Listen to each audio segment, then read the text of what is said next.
Hi friends, എല്ലാവർക്കും പുതിയൊരു വീഡിയോയിലേക്ക് സ്വാഗതം. ഇന്ന് നമ്മൾ അയിലക്കറിയാണ് ഉണ്ടാക്കാൻ പോകുന്നത്. അപ്പോൾ ഞാൻ അയിലക്കറി റെഡിയാക്കി വെച്ചിട്ടുണ്ട്. ഇരുമ്പമ്പുളി ഇട്ട അയിലക്കറി തൃശ്ശൂർ സ്റ്റൈലിൽ.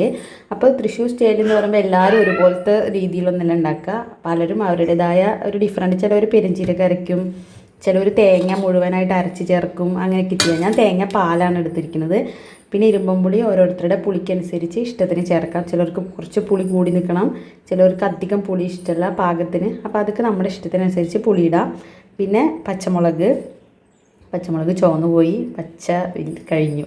പിന്നെ ഒരു കഷ്ണം ഇഞ്ചി, കുറച്ച് ഉള്ളി, വേപ്പിൻ്റെ ഇല, പിന്നെ പൊടികളൊക്കെ നമുക്ക് ആ സമയത്ത് ഇടാം. അപ്പോൾ നമുക്ക് എങ്ങനെ നമ്മുടെ അയിലക്കറി ഉണ്ടാക്കാൻ നോക്കാം. പിന്നെ എരിവൊക്കെ അവനവൻ്റെ ഇഷ്ടത്തിനനുസരിച്ചിട്ട് ചേർക്കുക. ഞാനിപ്പോൾ ഒരു 4 ടീസ്പൂൺ മുളക് പൊടിയാണ്, ചെറിയ ടീസ്പൂണാണ്, 4 ടീസ്പൂണാണ് ഇട്ട് കൊടുക്കുന്നത്. നമ്മുടെ കയ്യിലുള്ള മുളകിൻ്റെ എരിവിനനുസരിച്ച് ഇടുക. അതും എരിവൊക്കെ നമ്മുടെ ഇഷ്ടത്തിനനുസരിച്ച്. അതുപോലെ ഒരു 3 ടീസ്പൂൺ മല്ലിപ്പൊടിയാണ് ഞാൻ ഇട്ട് കൊടുക്കുന്നത്. ഭയങ്കര നിറച്ചിടുന്നില്ല, 3. പിന്നെ കുറച്ച് മഞ്ഞൾപ്പൊടി ഇട്ട് കൊടുക്കാം. നമുക്ക് നമ്മുടെ ഉള്ളിയും ഇഞ്ചിയും ഒക്കെ ചതച്ചിട്ട് ഇതിലേക്ക് ഇട്ട് കൊടുക്കാം. നമ്മുടെ ഉള്ളി ചതച്ചത്, ഇഞ്ചി ചതച്ചത്, വേപ്പിൻ്റെ ഇല, പച്ചമുളക് ഒക്കെ ഞാൻ ഇതിലേക്ക് ഇട്ട് കൊടുത്തു. ഒരു 3 ഉള്ളി മാത്രം ഞാൻ മാറ്റി വെച്ചിട്ടുണ്ട് നമുക്ക് ഉള്ളി കാച്ചാൻ. അതല്ലാത്ത ബാക്കിയൊക്കെ ഞാൻ അതിലിട്ട് കൊടുത്തു. ഇനി എന്താ പറയുക, കൈ കൊണ്ട് വെളിച്ചെണ്ണ ഒഴിച്ചിട്ട് നന്നായിട്ട് ഇങ്ങനെ പെശകി കൊടുക്കണം. എന്താ പറയുക, നന്നായിട്ട് ഇങ്ങനെ മിക്സ് ചെയ്യണം. ഞാൻ കൈ കൊണ്ടാക്കില്ല, കാരണം എനിക്ക് കൈ എരിയും. കൈ കൊണ്ടാക്കുന്നതാണ് കൂടുതൽ ടേസ്റ്റ്. അപ്പോൾ കൈ മുളകിലിട്ട എരിയാത്തവർക്ക് അങ്ങനെ തന്നെ മിക്സ് ചെയ്ത് കൊടുക്കണം. എനിക്ക് കൈ മുളകിലിട്ട ഭയങ്കര എരിച്ചില്ല, അതുകൊണ്ട് ഞാൻ അങ്ങനെ ചെയ്യുന്നില്ല. ഞാൻ വെളിച്ചെണ്ണ ഒഴിച്ചു കൊടുത്തിട്ട് ഒരു കയ്യിൽ വെച്ചിട്ടാണ് മിക്സ് ചെയ്യുന്നത്. നിങ്ങൾ കൈ വെച്ചിട്ടാണ്, അപ്പോൾ നല്ലൊരു സ്മെല്ല് വരും. ഇങ്ങനെ ഇളക്കി കൈ വെച്ചിട്ട് തിരുമ്പുമ്പോൾ. അപ്പോൾ അതാണ് ചെയ്യേണ്ടത്. ഞാനിപ്പോൾ കയ്യിൽ വെച്ചിട്ട് നന്നായിട്ട് മിക്സ് ചെയ്തതിന് ശേഷം കാണിച്ചു തരാം. ഓക്കെ, കൈ കൊണ്ടാക്കാതെ തന്നെ നല്ലൊരു സ്മെല്ല് വരുന്നുണ്ട്. പച്ചവെളിച്ചെണ്ണയും മുളക് പൊടി, വേപ്പിൻ്റെ ഇലയും ഉള്ളിയൊക്കെ കൂടി മിക്സ് ആയതിൻ്റെ. അപ്പോൾ നല്ല കൈ കൊണ്ടാക്കുമ്പോൾ സൂപ്പറാണ്. ഇനി നമുക്ക് നമ്മുടെ ഇരുമ്പമ്പുളീനെ ഇട്ട് കൊടുക്കാം. ചില നാട്ടിലിതിന് വേറെ എന്തോ പേരാട്ടോ. അപ്പോൾ നിങ്ങളുടെ നാട്ടിലിതിന് എന്താ പേരെന്ന് പറയണേ. ഇവിടെ ഇരുമ്പമ്പുളി എന്നാണ് പറയുക. നന്നായിട്ട് മിക്സ് ചെയ്ത് കൊടുക്കാം. ഇനി നമുക്ക് ആവശ്യത്തിന് വെള്ളം ഒഴിച്ച് കൊടുക്കാം. വെള്ളം ഒഴിച്ച് കൊടുത്തിട്ടുണ്ട്. ഇനി നമുക്ക് ഉപ്പിട്ട് കൊടുക്കാം. ആവശ്യാനുസരണം ഉപ്പിട്ട് കൊടുക്കാം. നമുക്ക് ടേസ്റ്റ് നോക്കിയിട്ട് ഉപ്പ് കുറവോ കൂടുതലോ അങ്ങനെ എന്താ വെച്ചെങ്കിൽ ചെയ്യാം. നന്നായിട്ട് ഒരുപാട് വെള്ളമൊന്നും ഒഴിക്കണ്ട, ആവശ്യത്തിനുള്ള വെള്ളം ഒഴിച്ചാൽ മതി. നമുക്ക് ഉപ്പും മുളകും ഒക്കെ പാകമാണോ നോക്കാം. ഇപ്പോൾ എല്ലാം പാകമാണ്. ഞാൻ ഗ്യാസ് കത്തിച്ച് അതിൻ്റെ മുകളിലേക്ക് വെച്ചിട്ടുണ്ട്. ഇനി ഒന്ന് തിളച്ച് കഴിഞ്ഞാൽ നമുക്ക് നമ്മുടെ അയില ഇട്ട് കൊടുക്കാം. ജസ്റ്റ് ഒന്ന് തിളച്ച് കഴിഞ്ഞാൽ, എന്നിട്ട് അയിലയും കൂടി വെന്ത് കഴിഞ്ഞാൽ ഈസിയാണ്, വേഗമാവും. നമുക്ക് നമ്മുടെ പച്ചവെളിച്ചെണ്ണ ഒഴിച്ച് കൊടുക്കാം. ചിലവർ പച്ചവെളിച്ചെണ്ണ ഒഴിച്ചിട്ട് അവസാനിപ്പിക്കും, ചിലവർ ഉള്ളി കാച്ചും. ഉള്ളി കാച്ച ഇഷ്ടമുള്ളവർക്ക് അങ്ങനെ ചെയ്യാം. കാരണം നമ്മൾ വെളിച്ചെണ്ണ ഒഴിച്ച് മിക്സ് ചെയ്താണല്ലോ. പക്ഷേ ഞാൻ ഉള്ളി കാച്ചുന്നുണ്ട്. ഉള്ളി കാച്ചി കഴിഞ്ഞാൽ ഒരു പ്രത്യേക ടേസ്റ്റാണ്. അപ്പോൾ തിളയ്ക്കട്ടെ കേട്ടോ. നമ്മുടെ കറി തിളച്ചു കണ്ട. ഇരുമ്പമ്പുളി വേഗം വേവും. പിന്നെ അതിൻ്റെ മുളകും കാര്യങ്ങളൊക്കെ ഒന്ന് ജസ്റ്റ് അതിൻ്റെ കൂടെ മിക്സായി ഒന്ന് തിളച്ചാൽ മതി. നമുക്ക് നമ്മുടെ അയിലേനെ ഇട്ട് കൊടുക്കാം. ഈ സമയത്ത് നമുക്ക് ടേസ്റ്റ് നോക്കാം കേട്ടോ, ഒക്കെ കറക്റ്റാണോ എന്ന്. പുളി, എരിവ് ഒക്കെ. അല്ലെങ്കിൽ നമുക്ക് മുളക് പൊടി ഇട്ട് കൊടുക്കാം.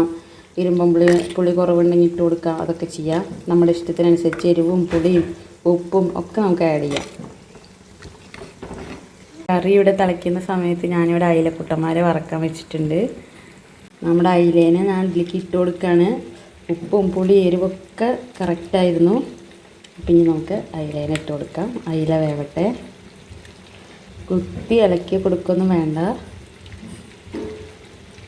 അവരവിടെ കിടന്ന് വെന്തോളും. ജസ്റ്റ് ഒന്ന് മിക്സ് ചെയ്ത് കൊടുത്താൽ മതി. ഓക്കെ, കണ്ടോ നമ്മുടെ മീനിതാ ഇട്ട് തിളച്ചുകൊണ്ടിരിക്കുകയാണ്. വേഗം വേവും. ഈസി ആയിട്ട് വളരെ ടേസ്റ്റി ആയിട്ട് ഉണ്ടാക്കിയെടുക്കാൻ പറ്റുന്ന കറിയാണ്. പിന്നെ മീൻകറികളൊക്കെ ശരിക്കും ഇന്നൊക്കെയല്ല ടേസ്റ്റ്, നാളേക്കാണ്. ഈ ഇരുമ്പമ്പുളിയിട്ട മീൻകറി നാളേക്ക് വേറെ ഒരു പ്രത്യേക ടേസ്റ്റാണ്. ഇന്ന് ടേസ്റ്റ് ഇല്ല എന്നല്ല, പക്ഷേ നാളേക്ക് ഒന്നും കൂടി ആ പുളിയും സംഭവമൊക്കെ ഒന്നിങ്ങനെ ഇതായിട്ട് വേറെ ലെവൽ ടേസ്റ്റ് ആവും. പറയുമ്പോൾ പിന്നെ വായിൽ വെള്ളം വരുന്നു. ഓക്കെ, അപ്പോൾ എല്ലാവരും ഇങ്ങനെ ഇരുമ്പമ്പുളി ഇട്ടിട്ട് ഉണ്ടാക്കിയിട്ടില്ലെങ്കിൽ ഉണ്ടാക്കി നോക്കണം. ഇങ്ങനെ ഇവിടെ ഇങ്ങനെ എണ്ണയും മുളകൊക്കെ തെളിഞ്ഞാൽ അതിൻ്റെ അർത്ഥം വെന്ത് ആയി എന്നാണ് അർത്ഥം. ഇനി നമുക്ക് തേങ്ങാപ്പാൽ ഒഴിച്ച് കൊടുക്കാം. തേങ്ങാപ്പാൽ ഒഴിച്ച് കഴിഞ്ഞാൽ പിന്നെ അധികം തിളപ്പിക്കേണ്ട കാര്യമൊന്നുമില്ല. നമുക്ക് ഗ്യാസിന് സിമ്മിലാക്കിയിട്ട് ഒഴിച്ച് കൊടുക്കാം കേട്ടോ. മൺചട്ടി കയറണേ നല്ല ചൂട് അങ്ങനെ നിലനിൽക്കും. തേങ്ങാപ്പാൽ ഒഴിച്ച് കഴിഞ്ഞാൽ തിളച്ച് മറയേണ്ട കാര്യമൊന്നുമില്ല. ജസ്റ്റ് നമുക്കിങ്ങനെ ഇളക്കി കൊടുക്കാം. പിന്നെ ചില ആൾക്കാർക്ക് തേങ്ങ അരച്ച് ചേർക്കുന്നതാണ് ഇഷ്ടം. പക്ഷേ എനിക്ക് തേങ്ങാപ്പാൽ ചേർക്കുന്നതാണ് ഇഷ്ടം. മീൻ കറിയിലൊക്കെ ഞാൻ തേങ്ങാപ്പാൽ ചേർക്കുള്ളൂ, അരച്ച് ചേർക്കില്ല. എനിക്കിഷ്ടമല്ല. ഒരു മധുരം വരും, പിന്നെ ഭയങ്കര ഒരു തരം കട്ടിപ്പ് വരും, ഒരു മട്ടൽ പോലെ തോന്നും തേങ്ങ അരച്ച് ചേർത്താൽ. എനിക്ക് എന്തോ പാല് ചേർക്കാനാണ് ഇഷ്ടം. ഇതാണ് ടേസ്റ്റ് എന്നാണ് എനിക്ക് തോന്നിയിരിക്കുന്നത്. അതിഷ്ടമുള്ളവരുണ്ടായിരിക്കാം. കണ്ടില്ലേ? ഇനി നമുക്ക് ഇതിൽ പച്ച വെളിച്ചെണ്ണ ഒഴിച്ചിട്ട് അവസാനിപ്പിക്കാം. പക്ഷേ ഞാൻ പറഞ്ഞില്ല, എനിക്ക് ഉള്ളി കാച്ചുന്നത് ഇഷ്ടമായതുകൊണ്ട് ഞാൻ ഉള്ളി കാച്ചുന്നുണ്ട്. ഓക്കെ, അപ്പോൾ നമുക്ക് ഉള്ളി കാച്ചി ഒഴിക്കാം. ഓൾറെഡി നമ്മളതിൽ വെളിച്ചെണ്ണ ഒഴിച്ച കാരണം കുറച്ച് വെളിച്ചെണ്ണ ഒഴിച്ചിട്ട് ഉള്ളി കാച്ചിയാൽ മതി. പിന്നെ എരിജീരകം അരയ്ക്കുന്ന ആൾക്കാരുണ്ട്. പക്ഷേ ഒന്നും ആവശ്യമില്ല. സിമ്പിൾ ആൻഡ് ഈസി ആയിട്ട് ഇങ്ങനെ ഉണ്ടാക്കിയാൽ മതി. എത്ര ചോറ് വേണമെങ്കിലും ഉണ്ണാം. നല്ല ടേസ്റ്റ്. എന്തായാലും ഉണ്ടാക്കി നോക്കണം. ഇഷ്ടപ്പെടാതിരിക്കുകയില്ല. പിന്നെ ഇങ്ങനെ ഉണ്ടാക്കുന്നവരുണ്ടെങ്കിൽ പിന്നെ അവർ പറയണം, മഹാലക്ഷ്മി ശബ്ദം ഉണ്ടാക്കല്ലേ.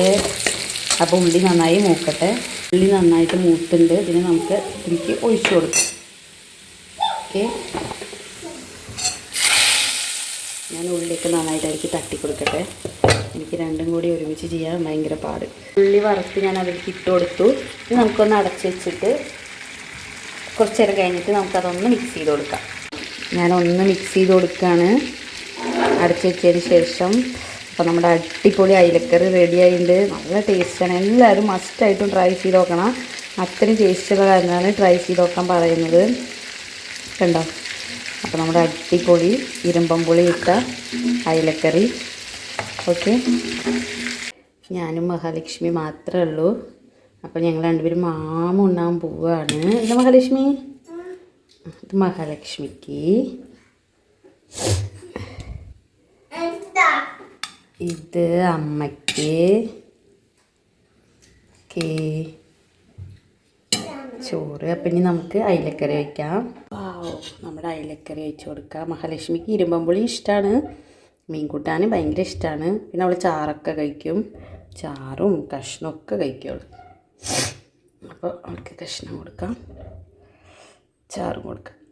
ഓക്കെ, ഇനി നമുക്ക് എനിക്കൊഴിക്കാം. ഇരുമ്പമ്പുളി ഇടാം. എനിക്ക് കറിയിലത്തെ ഇരുമ്പമ്പുളി ഇഷ്ടമാണ് കഴിക്കാൻ. അപ്പോൾ ഇരുമ്പമ്പുളി ഇടാം. ഓക്കെ, നമുക്കൊരു അയില ഫ്രൈ കൊടുക്കാം. അങ്ങനെ നമുക്ക് ഉണയിക്കാം. ഒരു കഷ്ണം പുളി, ഒരു പീസ് മീനിൻ്റെ കഷ്ണം, ഒരു കഷ്ണം വറുത്ത മീൻ. മുള്ള് നോക്കണം. ഒരു പ്രാവശ്യം തന്നെ എൻ്റെ ചങ്കിൽ മുള്ളിരുന്നു. ഇതെല്ലാം കൂടി ഒരു പിടി പിടിക്കാം. ഓക്കെ, അങ്ങനെ എൻ്റെ മഹാലക്ഷ്മി ഇഷ്ടമായോ? ഓക്കെ, എരുണ്ട് കേട്ടോ മഹാലക്ഷ്മി, നോക്കണേ. അപ്പം അടിപൊളിയാണ് സംഭവം. എല്ലാവരും ട്രൈ ചെയ്ത് നോക്കണം. അത്യാവശ്യം നല്ല എരിവുണ്ട് കേട്ടോ. മഹാലക്ഷ്മി എരിയണില്ലേ? വെള്ളം കുടിക്കുന്നു. പക്ഷെ അടിപൊളിയാണ്. അപ്പോൾ ഇരുമ്പമ്പുളി ഇട്ടിട്ട് അയിലക്കറി, ചാളക്കറി ഒക്കെ വയ്ക്കാം. എന്ത് മീൻ വേണമെങ്കിലും വയ്ക്കാം. അപ്പോൾ മഹാലക്ഷ്മി ഇരുന്ന് വെള്ളം കുടിച്ച് കയറ്റുണ്ട്. ഇഷ്ടമായോ? എരിയുണ്ടോ? ലൈക്ക് അടിക്കാൻ പറ എല്ലാവരോടും.